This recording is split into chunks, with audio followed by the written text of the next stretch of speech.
নমস্কার, শুভ সকাল সকলকে জানাই।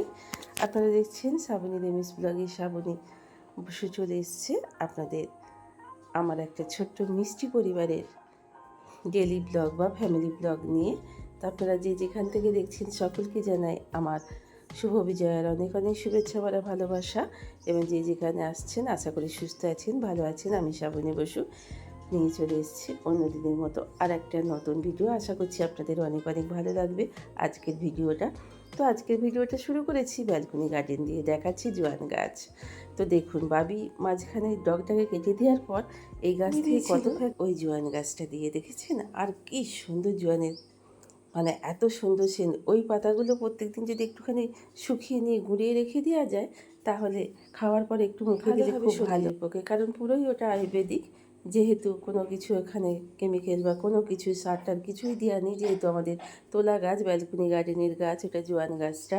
আপনারা অনেকেই জোয়ান গাছ, তো এর আগেও আমি দেখেছিলাম, তখন সেই সবেমাত্র ভাবি নিয়ে এসেছিলো জোয়ান গাছটাকে।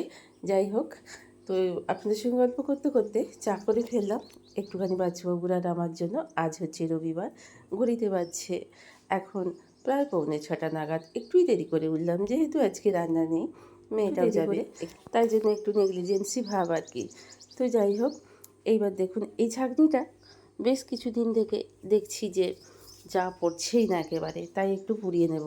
বড় ছাঁকনিটা ছিল, সেটাকে ভালো করে পুড়িয়ে নিয়েছিলাম, একেবারে নতুনের মতো হয়ে গিয়েছিল।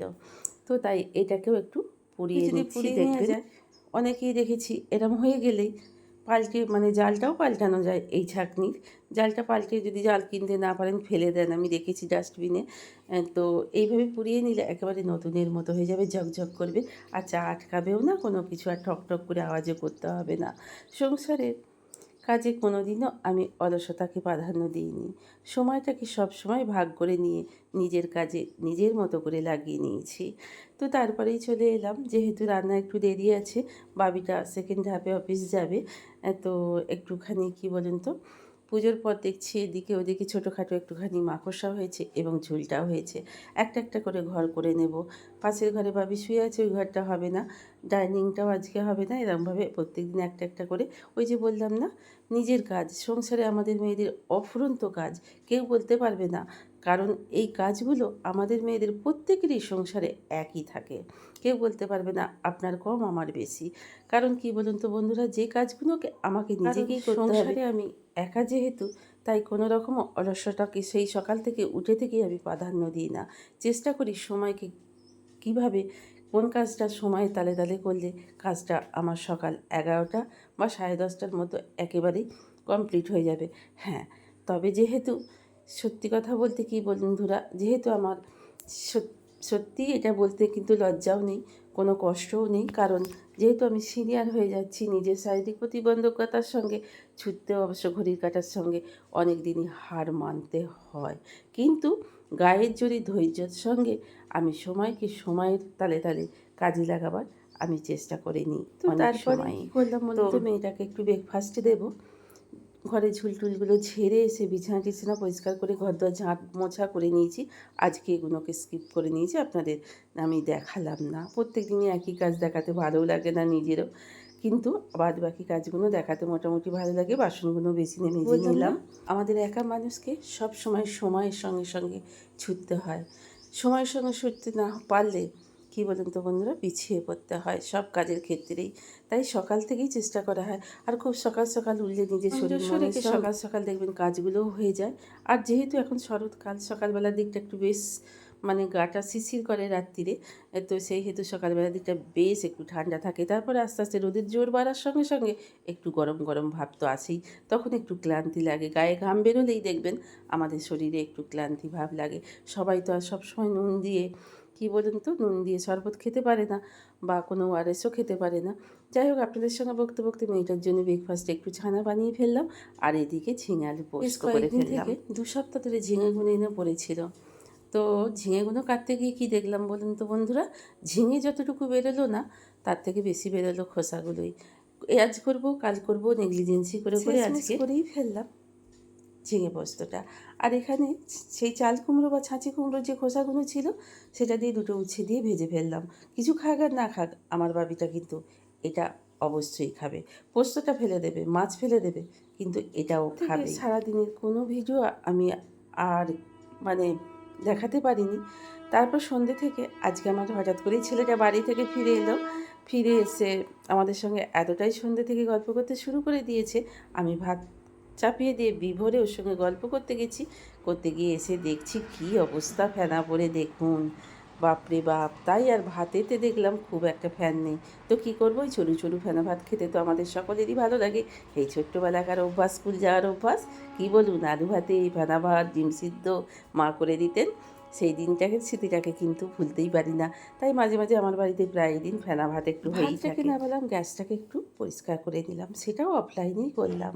সব দেখাতে গেলে ভিডিওটা ভীষণই বন্ধ হয়ে যায়। তারপরে চলে এলাম গোল্ডিকে খেতে দেওয়ার জন্য। তো অনেক সবাই চলে গেছে, আমার এই গোল্ডি এখনও পর্যন্ত আমাদের আনন্দ দিচ্ছেন বা বিনোদন প্রকাশ করছেন। তো যাই হোক, ওর সঙ্গে একটু খেলা টেলা করে নিলাম। এবার ওকে ওর খাবার দাবার একটু দিয়ে দেবো, কারণ খুব সকালবেলা উঠে একটু খেতে দিই, আর এই রাত্রির দিকে দিয়ে বেশি খেলে ওরা তো মারা যাবে, আপনারা সকলেই জানেন। তো একটা আছে আমার বাবিকে বলেছিলাম ডিম নিয়ে আসতে, একেবারেই আমাদের 30টা করে ডিম আছে। আপনাদের একটা জিনিস দেখাই।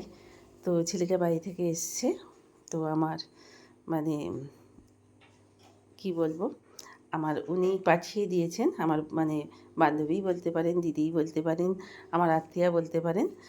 তো নারকেল নাড়ু পাঠিয়ে দিয়েছেন, কি সুন্দর নারকেল নাড়ুটা করেছে দেখুন। যদিও নারকেল নাড়ু আমি খাই না, তো কেউ করে দিলে, কোনো কিছু পাঠিয়ে দিলে তো সাদরে সম্মান করি, এটা আমার খুব ভালো লাগে, আর খাইও বটে। আর একটা জিনিস আপনাদের সঙ্গে শেয়ার করি, সেটাও পাঠিয়েছে। এই দেখুন, 1 কৌটো নিমকি। ও আসার পরই চা দিয়ে বেশ কিছুটা নিমকি বার করে, 1 কৌটো ছিল ভর্তি ভর্তি, খাওয়া হয়ে গেছে। তখন আপনাদের খাওয়ার আগে দেখাতে পারিনি, এখন আমি দেখিয়ে দিচ্ছি। আর দেখুন, আমরা করি মোটা মোটা করে নিমকি, আর একেবারে সরু সরু করে যেমন কিনতে পাওয়া যায় ওই রকম নিমকি। আর কি সুন্দর খড়খড়ে, কি দারুণ হয়েছে, হেভি টেস্টি হয়েছে, হেভি দারুণ হয়েছে। আপনি পাঠিয়ে দিয়েছেন, আপনাকে অনেক অনেক ধন্যবাদ, অনেক অনেক ভালোবাসা, বুক ভরা এবং শুভ বিজয় আপনাকে। ছেলেটা এসেছে যেহেতু, ছেলেটার জন্য বানিয়ে দেবো 2-3টে রুটি। আর আজকে ওই যে ভাতটা চুরু চুরু হয়ে গেছে, ওবেলাকার ঝিঙে আলু পোস্ত বেশ কিছুটা আছে। বাবি মাছের ঝালটা খায়নি, বললাম না খাবে না। মাছের ঝাল আছে, ঝিঙে পোস্তটা আছে, ঝিঙে পেঁয়াজ পোস্ত শুধু, অবশ্য আলু দিইনি। তো আর কি বলুন তো, ওই পেঁয়াজ দিয়ে, কাঁচা লঙ্কা, টমেটো ফমেটো দিয়ে, সব দিয়ে একটুখানি ডিম ভাজা হবে প্রত্যেকের জন্য। আর রুটি ছেলেটার, আর আমাদের ওই চড়ু চড়ু ভাত। তো চলুন, আটাটাকে ঝপাং ঝপাং করে একটু মেখে নিই, আর টপাং টপাং করে রুটিটা কইটা ফেলি। কী বলুন বন্ধুরা? তো যাই হোক, ওই যে বললাম ঘড়ির কাঁটার সঙ্গে ছুটছি, আজ একটু দেরি হয়ে গেছে জানেন তো বন্ধুরা। তো যাই হোক, আপনাদের সকলের জানাই আবারও শুভ বিজয়ার অনেক অনেক শুভেচ্ছা ভরা ভালোবাসা। বন্ধুরা আমার সাথে আছেন, পাশে আছেন, আপনাদের অসংখ্য অসংখ্য ধন্যবাদ। আপনারা অনেক অনেক ভালো থাকুন, সুস্থ থাকুন। আর নতুন বন্ধু হলে যদি আমার ভিডিওর এতটুকু কোনো অংশটুকু যদি আপনাদের ভালো লেগে থাকে, তাহলে একটা লাইক কমেন্ট করে দেবেন, ইচ্ছা হলে সাবস্ক্রাইব করে আমার পাশে থাকার অনেক অনেক রিকোয়েস্ট বা অনুরোধ রইল। দিচ্ছেনও, পাশে আছেনও, আপনাদের এই ভালোবাসায় একটু একটু করে এই সিনিয়র বন্ধু এগিয়ে যাচ্ছে। তো আপনাদের সেই জন্য মেনি মেনি থ্যাংক ইউ।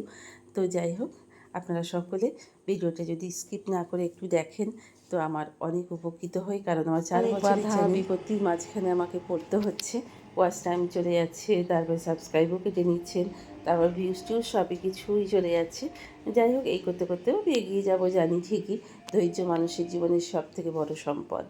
ধৈর্য থাকলে সব কিছু নিয়ে ঠিক একদিন আমি ঝড়ের মুখে পড়লেও সে একটা ডাল ধরে আমি দাঁড়িয়ে থাকবো, যাতে সেই ঝড়ের মুখ থেকে আমি নিজেকে রক্ষা করতে পারি একটা সরু ডালকে ধরেও। ধৈর্য এইটাকেই শেখায় আমাদের।